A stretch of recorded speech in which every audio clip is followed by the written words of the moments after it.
우리 2024년 오늘 6월 23일입니다. 주일 예배 출애굽기 9장 8절에서 12절까지의 말씀으로 악성 종기가 생기고 라는 제목으로 잠시 은혜를 나누겠습니다. 할렐루야.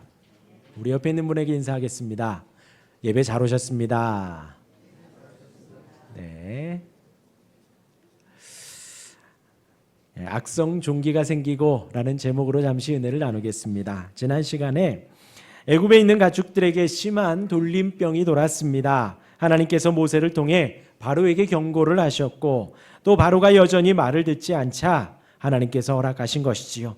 하나님께서 예고하신 대로 가축들의 재앙이 임했습니다. 돌림병이 임해서 가축들이 죽었지요. 그런데 그 가운데에서 이스라엘의 가축들은 하나님께서 구별하셨습니다. 모세가 뭔가를 하지 않았다 그랬습니다. 이스라엘 백성들이 방역을 잘하고 백신이 있고 그런 것이 아니라 그랬지요. 그럼에도 불구하고 하나님께서는 이스라엘을 구별하셔서 이스라엘의 가축들에는 아무 일도 일어나지 않게 하셨습니다. 마찬가지입니다. 우리를 구별하시고 우리를 구원하신 하나님의 은혜는 100% 하나님의 은혜입니다. 우리의 의나 우리의 선행이 아주 조금도 0.01%라도 들어가 있지 않습니다. 그 은혜를, 그 사랑을 늘 감사하여 찬양합니다. 바로가 애굽이 당하는 재앙을 보고 애굽 백성들의 피해를 들었습니다. 가축이 죽었다 했지만 단순히 가축이 죽은 것이 아니라 그랬지요. 그들의 재산이고 그들의 농사를 위한 도구였습니다. 피해가 막급하다는 것이지요. 하지만 이스라엘은 구별되어 아무 피해도 없었습니다. 바로가 눈으로 확인했고 신하들을 보내 정식 보고도 들었습니다. 그럼에도 불구하고 바로의 마음이 여전히 완강하다, 완악하다 말씀을 드렸지요. 이스라엘을 보내지 않았습니다. 그리고 우리를 돌아보자 그랬습니다. 하나님께서 지금 우리를 향해 말씀하십니다. 달래시고 경고하시고 우리를 인도하시고 계심을 혹 나만 모르고 있지는 않은지요. 지난주에 가룟 유다의 말씀도 드렸습니다. 예수님이 함께 먹고 자고 3년을 그들과 함께 했습니다. 복음을 가르치셨고 하나님의 뜻을 알려주셨고 예수님이 이 땅에 오신 목적과 앞으로의 일들을 자세하게 설명을 해 주었지요. 그리고 또 유다에게는 특별히 네가 나를 팔 거다 아주 명확하게 말씀해 주셨음에도 불구하고 가룟 유다가 듣지 못했습니다. 전혀 인지하지 못하고 예수님을 팔아 넘겼지요. 우리는 그러고 있지 않은지 돌아보자 말씀을 드렸습니다. 이 바로와도 같지 않은지 유다와도 같지 않은지 하나님이 우리를 향해서 항상 말씀하시고 경고하신데도 불구하고 우리는 여전히 완악하여 있지는 않은지요. 우리의 눈 열어 하나님의 말씀을 보게 해달라고 기도하는 우리가 되길 바랍니다. 우리의 마음을 열어 하나님의 인도하심에 아멘 아멘 하며 하나님이 우리에게 말씀하시는 모든 말씀들 혹 조심하라고 주의하라고 혹 회개하라고 하시는 그 음성에 민감히 반응할 수 있는 아멘 할 수 있는 우리가 되기를 주님의 이름으로 축원합니다. 오늘은 가축의 재앙에 이어서 악성 종기입니다. 오늘 본문의 내용 8절부터 12절까지의 말씀으로 세 가지를 말씀드리겠습니다. 첫 번째는 하나님께서 애굽 온 땅에 악성 종기를 허락하셨다 말씀을 드리고요. 그 의미에 대해서도 잠시 나누고 두 번째로 하나님께서 말씀하신 대로 그렇게 하셨습니다. 말씀대로 그대로 하십니다. 여태까지의 상황을 보면 하나님은 진정 살아계심을 알 수 있습니다. 살아계신 하나님에 대해서 잠시 두 번째로 나누고요. 세 번째로 바로의 마음이 여전히 완악하다 했습니다. 그런데 오늘 본문에 조금 다르게 표현되어 있습니다. 여호와께서 바로의 마음을 완악하게 하셨다 표현하고 있지요. 이 세 가지를 잠시 나누도록 하겠습니다. 말씀에 들어가기 앞서서 악성 종기 하면 무엇이 떠오르시나요? 종기 하면 제 기억으로 한 5학년 때로 생각이 됩니다. 제 엉덩이에 종기가 났던 기억이 납니다. 한 며칠을 아파서 잘 앉지도 못하고 그렇게 엉덩이를 까고 누워있으면 어머니께서 짜주었던 기억이 납니다. 그냥 여드름 짜듯이 톡 짜는 게 아니라 한참 짰던 기억이 나요. 아프게 막 짜는데, 그리고 나서 어머니 말씀은 구멍이 났다 합니다. 엉덩이에 났기 때문에 제가 확인은 못했지만 제 엉덩이에 큰 구멍이 나고 나서 그 종기가 마무리가 되지요. 이렇게 잘 나오면 좋지만 벌겋게 아픈데 곪지 않을 때가 있었습니다. 그러면 고약을 붙였습니다. 모른 척 하시네요. 고약 다 아실 텐데 고약 이렇게 딱 붙이면 이렇게 잘 골마서 이렇게 떼내고 살짝만 짜도 낫기도 했지요. 그리고 그 종기가 눈에도 난답니다. 세 글자로 그러죠. 다락기가 난다 그러죠. 눈에도 나면. 그래서 예전에 왼쪽 아래에 시작했던 다락기가 다 나아갈 때쯤 위로 옮겨가고, 왼쪽 눈이 다 나아갈 때쯤 오른쪽도 그렇게 났던 기억이 납니다. 그것이 종기라고 해요, 통상적으로. 그런데 오늘 말씀에는 악성종기라고 합니다. 이게 원어로는 쉐힌이라고 합니다. 수포가 생기고 쓰라린 종기, 골마 터지는 종기라고 합니다. 오늘 본문에 종기가 생기는 과정이 매우 독특합니다. 우리 8절과 9절 한번 읽어볼까요? 8절과 9절입니다. 시작. 여호와께서 모세와 아론에게 이르시되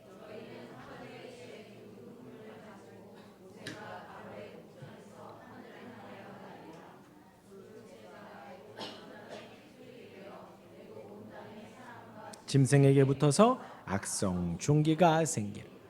모세와 아론이 화덕의 제 두 움큼을 가지고 바로의 목전 앞에 간 것입니다. 놀라지 마십시오. 이 화덕이 어떤 화덕일까요? 이 피자스쿨에서 피자를 굽는 화덕일까요?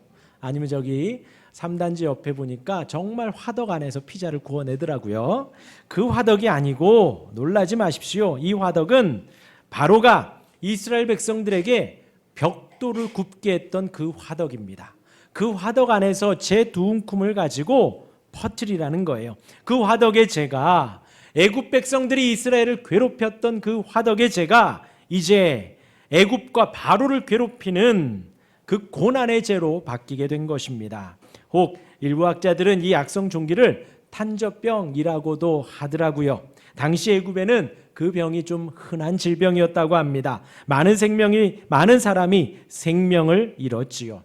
어찌되었건 단저병이든 악성 종기든 애굽 사람들을 힘들게 하고 고통스럽게 하고 전염병이 강한 병으로 그 화덕의 재가 변했다라는 것이지요. 애굽에서는 그 임호텝이라는 신이 모든 질병을 치료하는 신이었다고 합니다.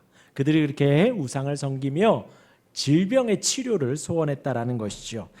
그런데 하나님의 심판 속에 악성 종기가 생기고 애굽 백성들이 괴로움을 당하는데 그 우상은 가만히 있다라는 것이죠.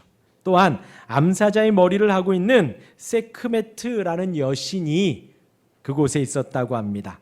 인류에게 질병과 재앙을 가져다 주는데, 그렇게 무서운데 자기를 섬기는 백성들은 치료법을 알려주었다고 합니다.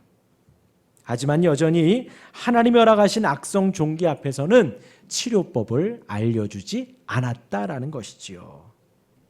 하나님은 이 쓸데없는 우상들을 심판하고 계신 것입니다. 이것들이 아무것도 아니라는 것이지요. 아무 소용이 없음을 보여주고 있습니다. 이 악성 종기가 나고 바로 옆에 있는 요술사들, 마술사들도 고통스러워합니다. 힘들어하는 거죠. 계속되는 재앙 속에서 마음이 너무나도 힘든 것입니다. 몸이 너무나도 힘든 것입니다. 지금 6번째 재앙이라 했습니다. 바로도 마술사들도 이제 그들의 통치권과 그들의 영향력이 점점 감소되어져 가는 것을 체감할 거예요. 그럼 반대로요, 이스라엘은 여전히 편안합니다. 그 재앙이 이스라엘 백성들에게는 임하지 않았어요. 그리고 모세는요, 모세의 권위는 점점 더 올라가고 있는 것이죠. 모세의 영향력은 더 커져가고 있는 것입니다. 개인적으로 좀 첨언을 하면 하나님께서 이제 사람들에게도 피해를 주기 시작했다라는 거예요. 여태까지는 사람이 아프거나 병이 걸리지 않았었는데 이제부터는 사람이 힘들어지고 있는 거예요. 근데 그 시작이 뭐라고요? 악성종기. 엉덩이에 나는 그 아픈 거, 짜증나고 힘든 거, 건들면 매우 아프지요. 그런 애굽을 그 종기로 사람들에게 심판을 시작을 한 것입니다. 개인적으로 설교 준비를 하면서 매우 통쾌했습니다. 하나님 너무 멋지시다. 애굽 백성을 종기로 먼저 심판하시는구나 생각했습니다. 두 번째로 넘어갑니다. 하나님께서 말씀대로 악성 종기를 주셨지요. 어떠한가요? 하나님께서 살아 계십니다. 하나님은 존재하십니다. 하나님은 지금 세밀하게 역사하고 계시지요. 동의가 되시나요? 지금 제가 6번째 재앙 악성 종기를 말씀하시며 하나님의 살아계심을 여러분들에게 선포했습니다. 동의가 되시나요? 여러분들 잘 들어보십시오. 지금 이 상황은요 6번째 재앙이지만 하나님께서 모세를 부르셨습니다. 떨기나무 가운데 불이 나는 속에서 하나님이 모세를 부르시고 나 못 갑니다 못 갑니다. 하나님께서 끊임없이 설득하시고 나는 말을 잘못합니다. 아론이 있다. 아론과 함께 가라. 아론을 붙여주셨지요. 그리고 그들이 바로 앞에 섰습니다. 재앙에 대한 경고를 하면 그들이 듣지 않죠. 그 경고대로 그대로 실행이 됩니다. 하나도 빠짐없이요. 그들이 괴로워해서 바로가 이 재앙을 없애주십시오 하면 바로가 기도하면 모세가 기도하면 그 재앙이 그대로 없어집니다. 이번에는 경고가 없었습니다. 바로 죄를 알리고 그것이 악성 종기로 바뀌었지요. 위에 잠시 말씀드렸지만 하나님께서 다른 질병이 아니라 악성 종기, 곪고 붓고 뜨거워지고 괴로워지는 애굽 백성들, 이스라엘 백성들은 빼고요. 그들만 계속해서 심판하고 있는 것입니다. 여러분, 지금 하나님은 단순히 애굽을 괴롭히기 위해서 이 일들을 벌이고 계실까요? 아니면 지금 이 모든 일들을 행하시는 하나님이 예전에 만화에서 많이 봤죠. 콧기름 바르고 머리기름 바르고 사과 넣고 여러 가지 넣고 주문 외우면 펑하니 여러 가지 재앙들이 나오는 그러한 일들이 있을까요? 아니면 요즘같이 구글에 검색하고 네이버에 검색하면 떡떡 뭔가 나오는 그렇게 지금 하나님이 심판하고 계시나요? 그것이 아니라는 것입니다. 하나님은 지금 애굽과 바로에게, 하나님은 지금 모세와 아론, 이스라엘에게 하나님의 능하심을 보여주고 계시는 것입니다. 또한 하나님의 살아계심을, 하나님께서 지금 실존하심을 그 모든 이들에게 보여주고 계시는 것입니다. 몇 주 전부터 우리 수요 예배 때 벨직 신앙고백서를 하고 있습니다. 돌아오는 주의 3번째 시간이에요.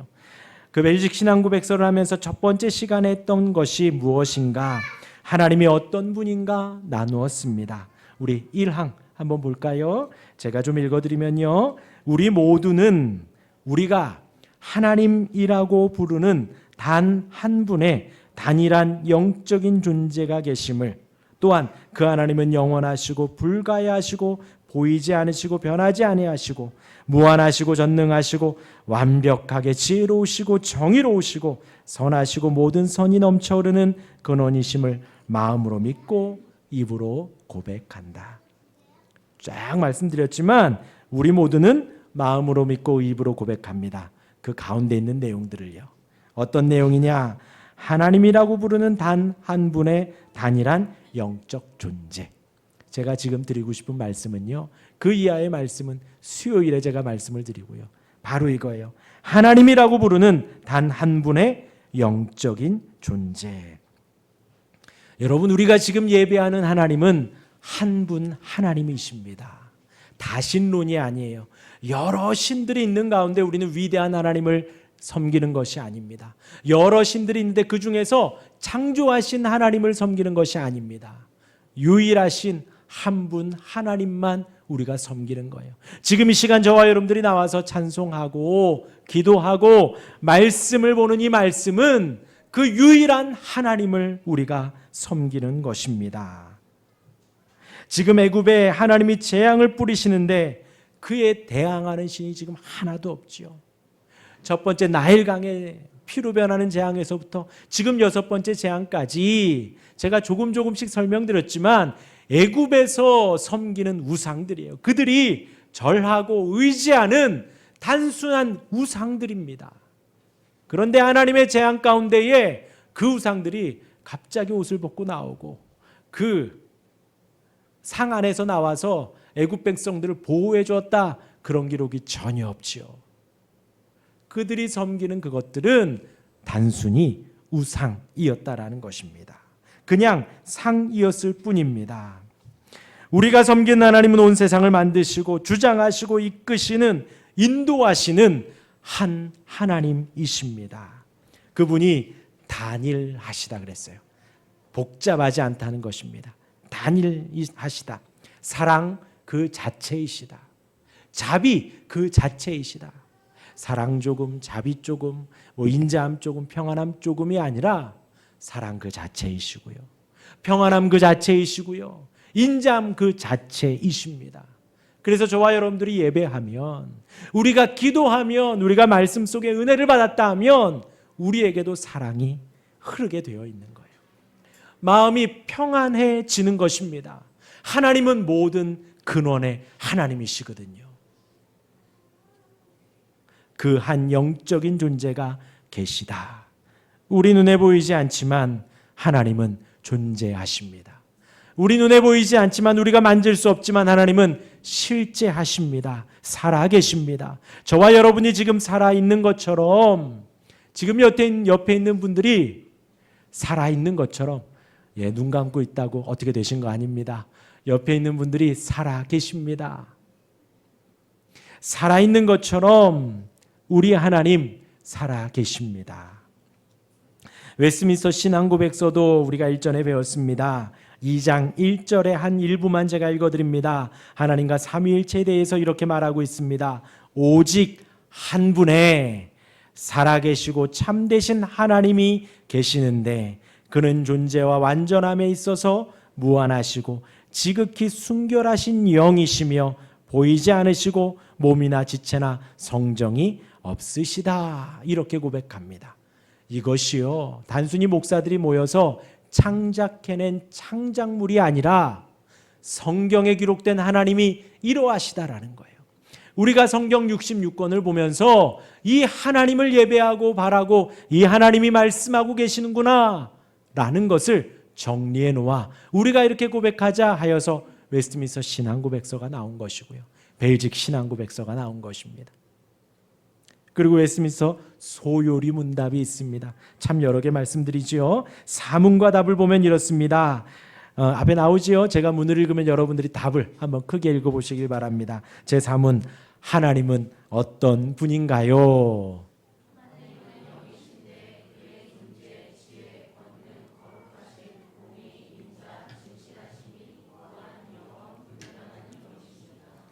하나님은 영이신데 계속해서 말하지요. 영이 아니고요, 영이라는 것입니다. 영이 아니고 영이라는 것입니다. 우리 눈에 보이지 않는다는 것이고요. 또 영이라는 것은 우리 하나님께서 존재하신다라는 거예요. 살아계시다라는 것입니다.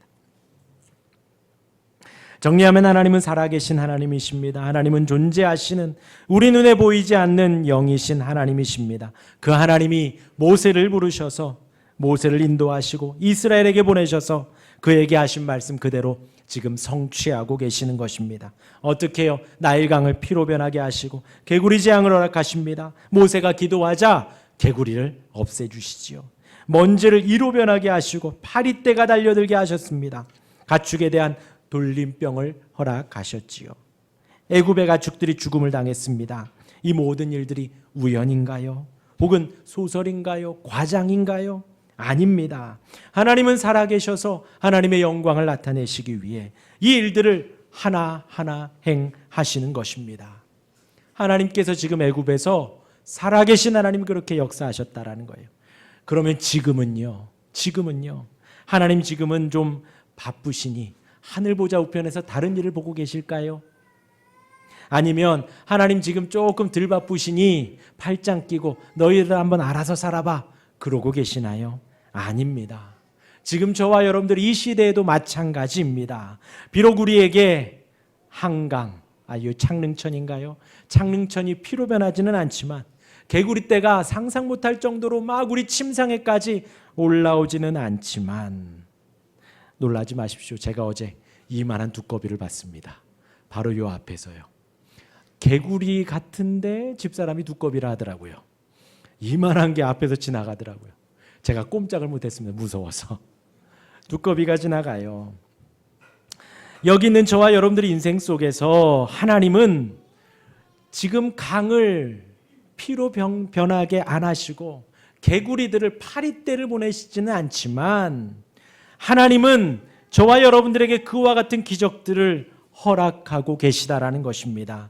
영광스러운 하나님의 능력을 나타내시고 사랑의 하나님으로 우리에게 알려주시고 하나님의 인자하심이 얼마나 크고 놀라운지 우리의 인생 속에서 말씀하고 계시다라는 거예요. 다 각자가 그러합니다. 저를 구원하신 인도하신 하나님이 여러분들 한 사람 한 사람을 구원의 길로 은혜의 길로 인도해 주십니다. 그 길이 다 다르고 다양합니다. 왜요? 하나님이 살아 계시기 때문입니다. 하나님이 전능하시기 때문입니다. 그 지혜에 있어서 무한하시고 무궁하시기 때문에 한 사람 한 사람을 각각 인생 속에서 말씀하시고 인도하십니다. 하나님이 살아계셔서 한 사람 한 사람 다 각각 그 존재를 드러내시고 전능하심과 지혜로우심을 보이십니다. 다 각각 인도하셔서 구원의 길로 이끌어 가시는 것이에요. 우리가 섬기는 하나님이 그렇게 전능하신 하나님이십니다. 우리가 섬기는 높이는 하나님이 살아계신 하나님이십니다. 마지막 세 번째입니다. 바로의 마음의 완악함.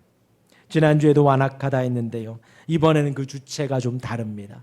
우리 12절 같이 한번 읽어볼까요? 12절입니다. 시작. 그러나 여호와께서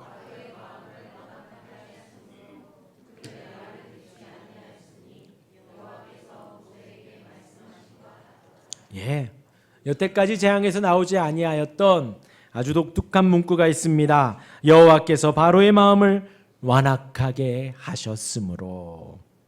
그동안은 바로가 자신의 마음을 스스로 강팍하게 했다는 것이죠. 이번에는 하나님이 그의 마음을 강팍하게 했습니다. 왜 이런 표현이 쓰였을까요? 첫 번째로는 하나님의 능력을 나타내시기 위함입니다.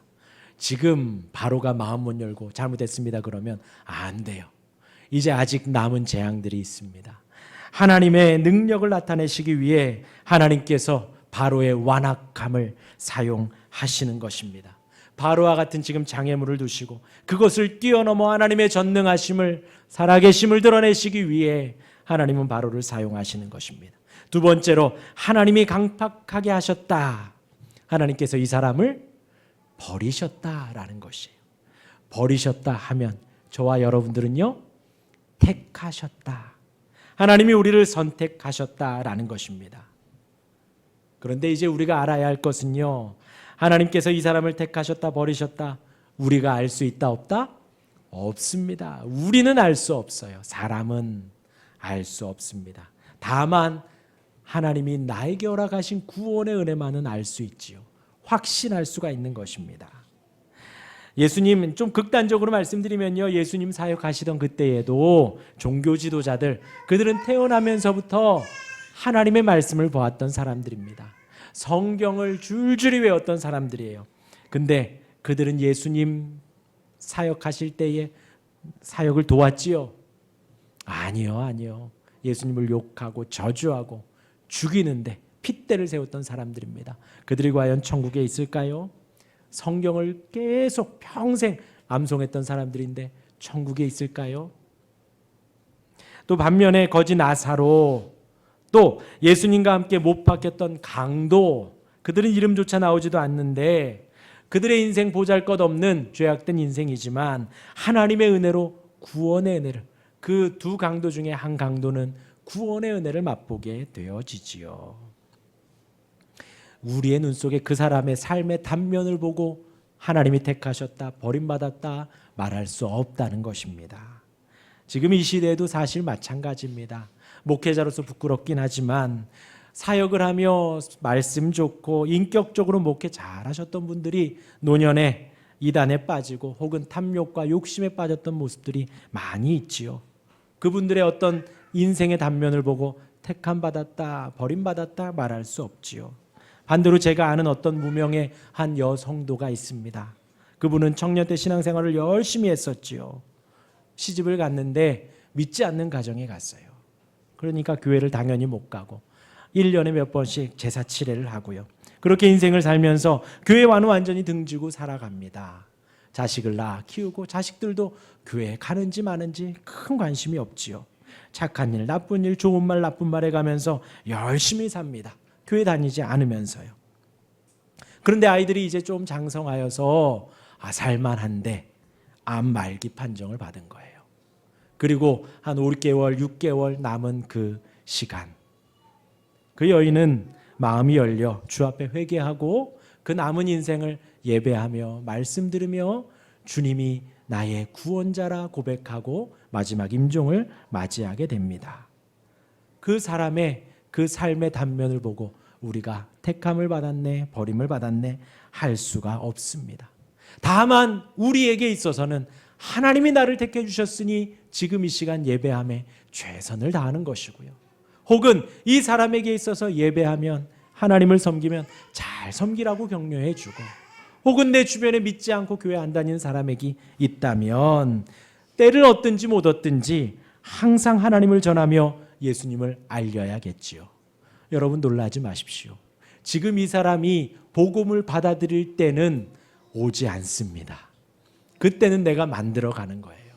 지금 내가 전해야 하는 것이지, 이 사람이 지금은 좀 바쁘니 조금 지나면, 이 사람이 지금은 조금 마음이 닫혀 있으니 조금 지나면 내가 복음을 전하리라, 그럴 때는 오지 않습니다.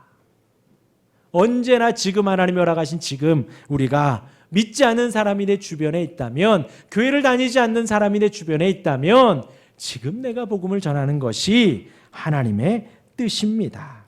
여러분, 지금 애굽의 바로를 한번 생각해 보십시오. 5가지 재앙이 지나갑니다. 자기도 힘들고 백성들도 힘들어합니다. 아파하고 어려워합니다. 개구리가 침상까지 올라왔다니까요. 먼지가 사람과 가축을 괴롭힙니다. 파리떼가 나타나고요. 가축들이 돌림병이 돌아 픽픽 쓰러져 갑니다. 일을 해야 하는 도구인데요. 농사를 지어야 하는 아주 중요한 것인데 흔들려 갑니다. 바로의 입장에 계속해서 강팍한 마음을 유지할 수 있을까요? 사실이 6번째쯤 되면, 애굽 온 땅에 종기가 나타났으면 바로 마음에 아무리 강팍하더라도 마음을 조금은 열었어야지요. 자기 백성들이 그렇게 힘들어 하는데요. 심지어 죄측근 요술사들도, 신하들마저도 이것은 하나님이 행하시는 것 같다고 놀라며 바로를 설득하는데요. 그럼에도 지금 바로는 미동이 없다라는 거예요. 여전히 강팍하다라는 것입니다. 이 모든 상황 속에서 지금 이 모세오경 출애굽기를 기록하는 모세가 보아하니, 바로는 사람이 아니다. 어떻게 이렇게 백성들이 힘들어하는데 계속해서 완강한가? 이것은 하나님이 완악하게 하시는구나 라는 것이지요. 우리는 지금 이 일의 결말을 알고 있지요. 바로가 어떤 마지막을 맞이하는지요. 앞으로 7번째, 8번째, 9번째, 마지막 10번째 재앙이 기다리고 있잖아요. 모든 것을 통틀어 봤을 때에 사람이 이렇게 완악하다면 그것은 하나님이 이 사람을 버리셨구나, 하나님이 이 사람을 지금 심판하고 있구나, 하나님이 완악하게 하시는구나 라고 볼 수 있다라는 것이죠. 반대로요, 저와 여러분들, 우리를 택하심을 알 수 있지요. 하나님의 택하심이 얼마나 감사한가요? 선택하심이 얼마나 감사한가요? 하나님이 굳이 우리를 찾아오시지 않고 굳이 나를 택하여서 하나님의 백성 삼지 않으셔도 된다는 거예요. 그럼에도 불구하고 하나님이 우리를 이처럼 사랑하사 아들을 보내시고 그 아들을 믿기만 하면 구원에 이르고 그 예수님을 우리의 마음으로 믿고 입으로 고백하기만 하면 의롭다 여겨주시고 하나님의 자녀가 되는 그 영광을 허락하시니 우리를 택하심이 얼마나 감사한지요. 그것이 단순히 지금 이 시대 2024년도에 저와 여러분들에게 딱하니 나타난 것이 아니라는 것입니다. 성경은 이 모든 일들이 태초 전부터 우리를 향한 정하심이 있다라는 거예요. 태초 전부터 나를 향한 그 사랑을 가지고 하나님의 행하심 속에 우리가 지금 하나님을 높이고 있다라는 것이지요. 얼마나 감사하고 감사한지요. 그 하나님을 높일 수 있는 우리가 되기를 간절히 바랍니다. 정리하겠습니다. 애굽의 악성 종기를 내려 심판하셨습니다. 하나님은 살아 계십니다. 하나님은 존재하십니다. 위격을 가지고 계시다 했어요. 우리와 같은 인격을 가지고 계신 분이십니다. 살아 계십니다. 실존하십니다. 그 하나님께 기도하셔요. 지금 이 시간 우리는 그 하나님께 예배하는 것입니다. 그 하나님의 말씀을 우리가 보고 듣는 것입니다. 그 하나님이 우리 인생 속에 찾아오셔서 우리를 설득하시고 인도하십니다. 그리고 그 하나님이 바로의 마음을 완악하게 하셨습니다. 하나님의 영광을 위해서 그렇게 하셨다 했습니다. 또한 그 하나님이 우리의 마음을 열어주신 것입니다. 우리를 택하신 그 은혜와 사랑, 공의를 묵상하여 그 주님을 온전히 높일 수 있는 그 사랑을 고백할 수 있는 우리가 되기를 주님의 이름으로 축원합니다.